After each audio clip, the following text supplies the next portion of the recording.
Welcome to student tutorial. প্রিয় শিক্ষার্থীরা, আজ আমি পঞ্চম শ্রেণীর Bangla model activity task part 4 এর প্রশ্নগুলো উত্তরসহ আলোচনা করব। এটি তোমাদের জুলাই মাসের নতুন অ্যাক্টিভিটি টাস্ক, যেটা আগস্ট মাসে স্কুলে জমা দিতে হবে। এবার তোমরা প্রশ্নটা ভালো করে দেখে নাও।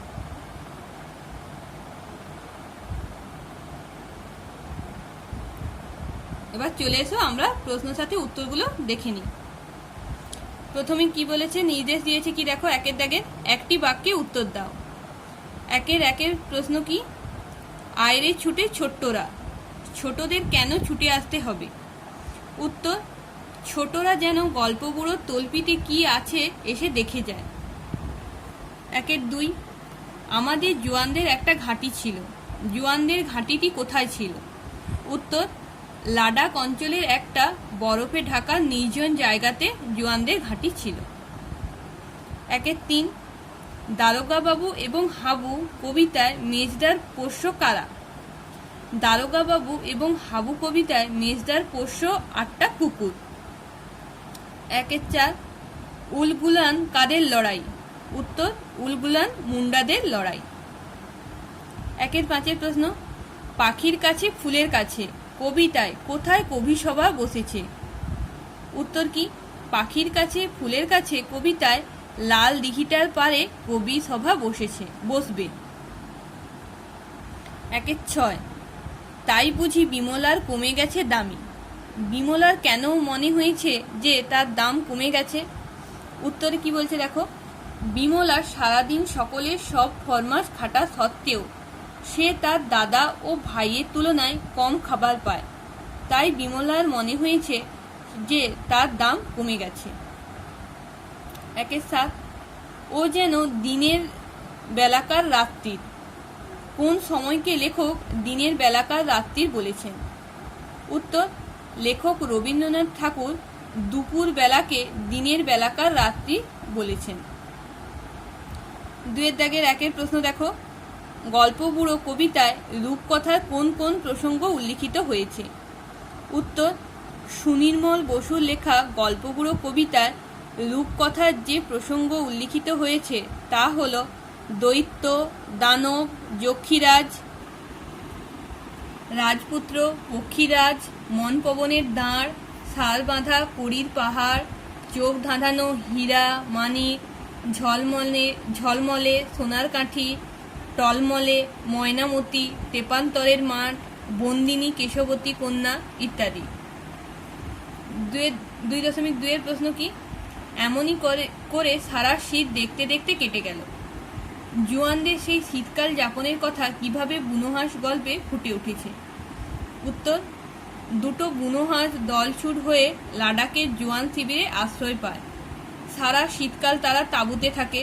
তার মধ্যে একটা হাঁস ছিল আহত, সে উঠতে পারছিল না। আস্তে আস্তে তার ডানা সেরে ওঠে, সে একটু একটু করে উঠতে চেষ্টা করতে থাকে। তাঁবুর ছাদ অবধি উঠে সে আবার ধূপ করে পড়ে যেত। এইভাবেই জোয়ানদের সারা শীত কেটেছিল। 2.3 প্রশ্ন কি, নালিশ আমার মন দিয়ে খুব, শুনুন বড়বাবু। থানায় বড়বাবুর কাছে হাবু তার কি কি নালিশ জানিয়েছিল? উত্তর, থানায় বড়বাবুর কাছে হাবু নালিশ জানিয়েছিল যে তার 4 ভাই একসঙ্গে একটা ঘরেই থাকত। সেই ঘরে তার বড়দা 7টা বিড়াল, মেজদা 8টা কুকুর এবং শেষদা 10টা ছাগল পুষত। এই প্রাণীগুলির গন্ধে হাবুর প্রাণ যায়, কিন্তু সে ঘরের জানালা খুলতে পারত না, কারণ সে যে 150টা পায়রা পুষত সেগুলো উড়ে যাওয়ার সম্ভাবনা প্রবল ছিল। এই করুণ অবস্থা থেকে মুক্তি পাওয়ার জন্য সে বড়বাবুর কাছে নালিশ জানিয়েছিল। 2.4 প্রশ্ন কি, এতোয়াকে দেখতে মনে হয় দুরন্ত এক বাচ্চা ঘোড়া। উদ্ধৃতিটির আলোকে এতোয়ার কাজকর্মের পরিচয় দাও। উত্তর, এতোয়া হাটের দোকানির দোকান ঝাটপাট দিয়ে একটা বস্তা চেয়ে নেয়। পুরনো আমবাগানে বাবুর গরু চড়াতে চড়াতে সে কুড়িয়ে নেয় টোকো আম, শুকনো কাঠ, মেটে আলু ইত্যাদি। তারপর সে ডুলুং পেরিয়ে চড়ে ওঠে।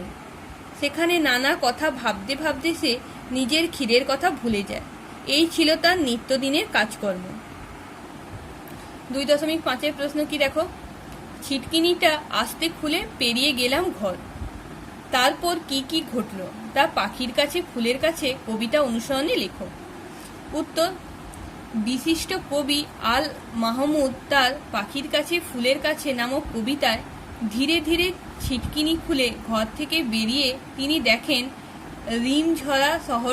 ঝিম ধরা শহরটা শীতের আমেজে যেন থরথর করে কাঁপছে। দূরে মিনারকে দেখে কবির মনে হয় যেন কেউ দাঁড়িয়ে আছে। পাথুরিয়া ঘাটার গির্জাটাকে কবি লাল পাথরের ঢেউ বলে মনে হয়। দরগাতলা পার হয়ে মোড় ঘোরার সময় একটা উটকো পাহাড় কবিকে আয় আয় বলে ডাক দেয়। 2.6 প্রশ্ন কি, বিমলার অভিমান কবিতা অনুসরণে বিমলার অভিমানের কারণ বিশ্লেষণ করো। উত্তর, বিমলা একটি শান্ত মেয়ে। সারাদিন সে পরিবারের সকলের নানা ফরমায়েশ অনুযায়ী কাজ করে। সে ফুল এনে ঠাকুরের পুজো করে, দুরন্ত কেঁদে ওঠা খোকাকে শান্ত করে, বাগানে ছাগল ঢুকে নোটে গাছ মুড়িয়ে খেলে বিমলাকে তাড়াতেও হয়। খাওয়ার সময় দাদাকে নুন দিতে হয়, অথচ বাড়িতে ক্ষীর খাওয়ার সময় দাদা ও ভাই পায় ভাগে বেশি। মেয়ে হওয়ার কারণে বিমলার ভাগে জোটে যত সামান্য, সে কারণেই বিমলার অভিমান হয়। 2.7 প্রশ্ন কি, ছাদরা ছিল আমার কোতাবে পড়া মরুভূমি। ছেলেবেলা রচনাংশে ছাদের প্রসঙ্গটি লেখক কিভাবে স্মরণ করেছেন। উত্তর, ছেলেবেলা গদ্যাংশটি রবীন্দ্রনাথ ঠাকুরের ছেলেবেলা গ্রন্থ থেকে সংগৃহীত হয়েছে। এই রচনায় শিশু রবি ছুটির দিন কাটানোর বর্ণনা স্থান পেয়েছে। এই ছুটির দিন রবির কাটতো বাইরের খোলা ছাদে।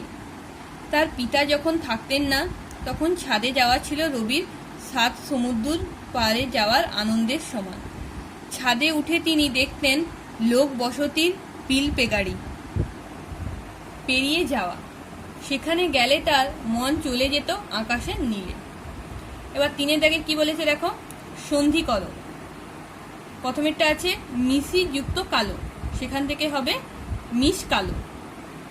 2 আছে এত যুক্ত দিন, সেখান থেকে হবে এর দিন। 3 আছে বড় যুক্ত ঠাকুর, সেখান থেকে বট ঠাকুর। 4 সৎ যুক্ত গ্রন্থ, সেখান থেকে হবে সৎ গ্রন্থ। 5 আছে দিক যুক্ত নির্ণয়, সেখান থেকে হবে দিক নির্ণয়। ঠিক আছে। এবার 3.2 নিচের পদগুলি ব্যঞ্জন সন্ধির কোন কোন নিয়ম মেনে বদ্ধ হয়েছে লেখো।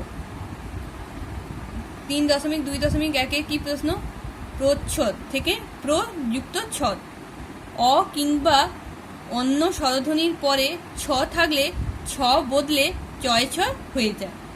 এই নিয়মটি এখানে মানা হয়েছে। 3.2.2 কি বলেছে, প্রাগ ঐতিহাসিক সমান প্রাক যুক্ত ঐতিহাসিক। ওই এর জন্য ক পাল্টে গ হয়ে গেছে। এই নিয়মটি মানা হয়েছে এখানে। 3.2.3 সদিচ্ছা সমান সৎ যুক্ত ইচ্ছা। স্বরধ্বনি পরে থাকলে বর্গের প্রথম ধ্বনির জায়গায় বর্গের তৃতীয় ধ্বনি হয়েছে। পরে 3.2.4 বিদ্যুৎ বেগ সমান বিদ্যুৎ যুক্ত বেগ। শেষে ব থাকলে সামনের ত বদলে দ হয়ে যায়। 3.2.5 পদ্ধতি সমান পদ যুক্ত হতি। দ এবং হর্ষই দুইয়ে মিলে দয়ধ হয়েছে। এটি অনন্য সমীভবন। আজ এতটাই। চ্যানেলটিকে সাবস্ক্রাইব করো অন্যান্য বিষয়ের অ্যাক্টিভিটিগুলি উত্তর পাওয়ার জন্য।